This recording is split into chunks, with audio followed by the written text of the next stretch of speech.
Halo guys, perkenalkan nama saya Iza Nicholas Martin, NIM 35 2019 059. Dalam video ini saya akan membahas mengenai pelecehan seksual.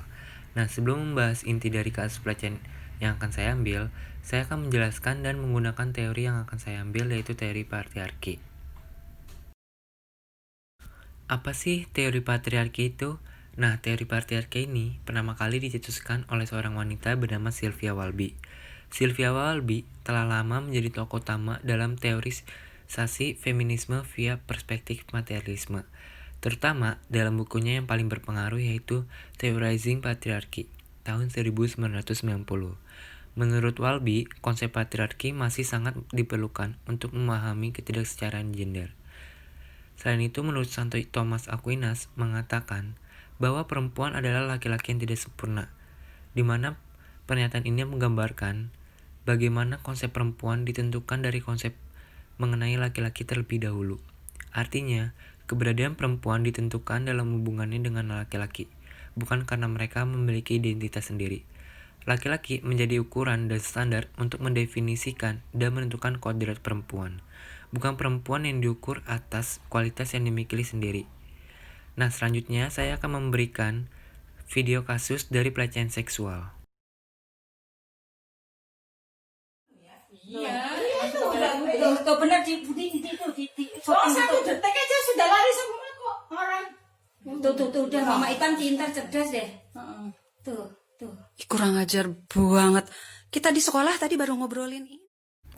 Dalam video itu, terlihat seorang wanita berjalan dihampiri oleh pengendara.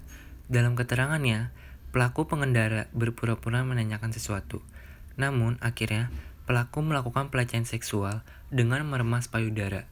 Dan dalam video ini, terlihat seorang wanita yang menggunakan kaos tersungkur.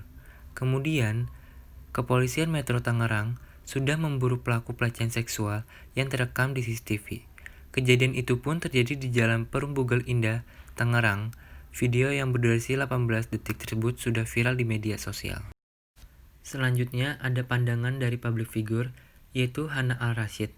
Hana Al-Rashid adalah perempuan yang tampil dalam sejumlah film di Indonesia, mengaku menjadi penyintas pelecehan seksual di ruang publik. Dalam pengalamannya, ia mengalami beberapa kali pelecehan seksual di ruang publik, mulai dari alun-alun kota, institusi pendidikan, tempat kerja, hingga transportasi umum.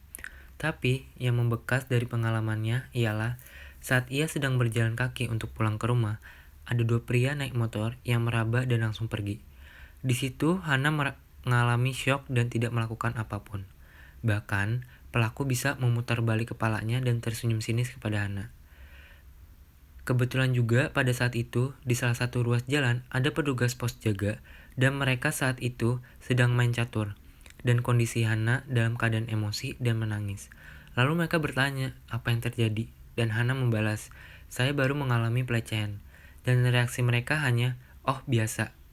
Kenapa anggapannya seperti itu ketika melihat perempuan dalam kondisi emosi dan menangis karena dilecehkan secara seksual, mereka tidak melakukan bantuan apapun, seperti menganggap itu hal biasa. Dalam hal ini, mengapa RUU PKS harus disahkan? Karena UUD yang ada pada saat ini masih kurang lengkap.